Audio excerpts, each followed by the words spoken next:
Week 13 of the fantasy football season. Here's a few quarterbacks I looked at off the wire this week. The first guy, Matthew Stafford, the Los Angeles Rams. Matthew Stafford, we know it's been an up and down season.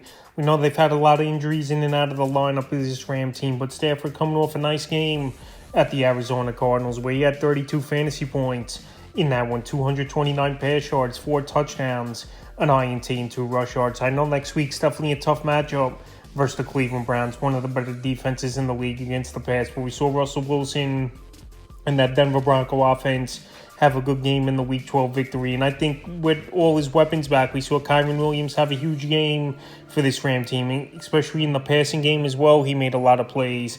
To have a Cooper Kupp, Puka Nacua, Kyren, and Tutu Atwell in this offense, if you need a quarterback, Stafford, I think, could put up some numbers. I know it's a tough matchup, but it's a streaming option. We're bye weeks back. We're in deeper leagues. He's available right now, 52% of fantasy leagues. Next quarterback's Jake Browning of the Cincinnati Bengals. So Browning, it wasn't that bad of his first start for him, and his debut was a starting quarterback with Burrow out for the season. In Week 11 for relief of Burrow, 68 pass yards at Baltimore, touchdown, 40 rush yards. In Week 12 versus a good Pittsburgh Steelers defense, 227 pass yards, a touchdown, an interception, and 9 rushing yards. So Week 13, a good matchup on paper.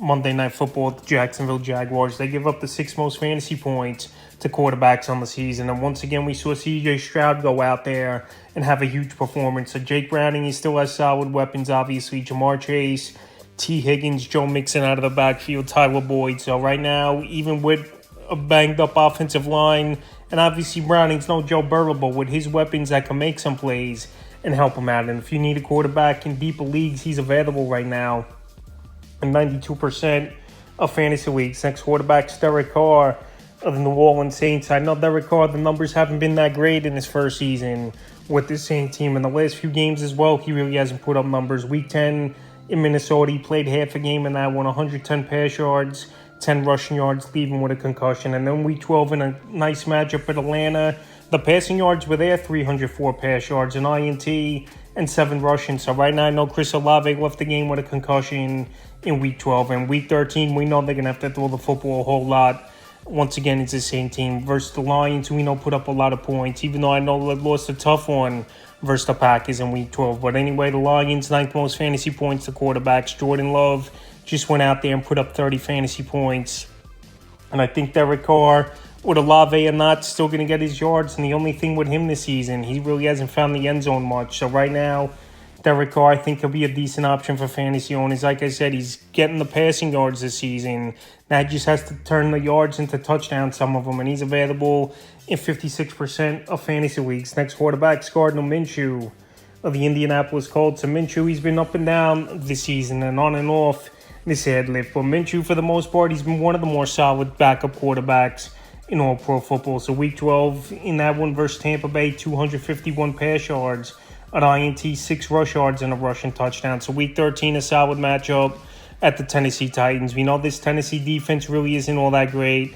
Yes, they're coming off a nice victory in Week 12 versus the Panthers, 20-6. But besides that, pretty much every team this season's passed the football well on this Tennessee defense. And I think Gardner Minshew with good weapons, Michael Pittman, Josh Downs, Jonathan Taylor, Zach Moore still getting play in that backfield, could go out there and make some plays for fantasy owners. And he's been serviceable with a decent offense, decent weapons. And I know he's a gunslinger with turnovers, but he has found the end zone. And he's had some bigger games as well early in the season. Available in 84% of fantasy leagues. And the 5th and final quarterback I look to get off the wire this week's Kenny Pickett of the Pittsburgh Steelers. I know Kenny Pickett, he really hasn't been a quarterback so far in the early stages of his career, the first season and change. Right now available in tons of fantasy leagues at 84%. But now with a new offensive coordinator in there, in his first game at a pretty decent defense in Cincinnati, 278 pass yards and 5 rushing yards. So we know he has good weapons. Deontay Johnson,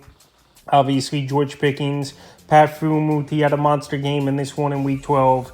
And Week 13, a very good matchup is a streaming option versus the Cardinals that give up the 10th most fantasy points to quarterbacks on the season. Matthew Stafford, he just went out there and dropped 30+ on them for fantasy owners. So right now, Kenny Pickett, like I said, not the greatest quarterbacks.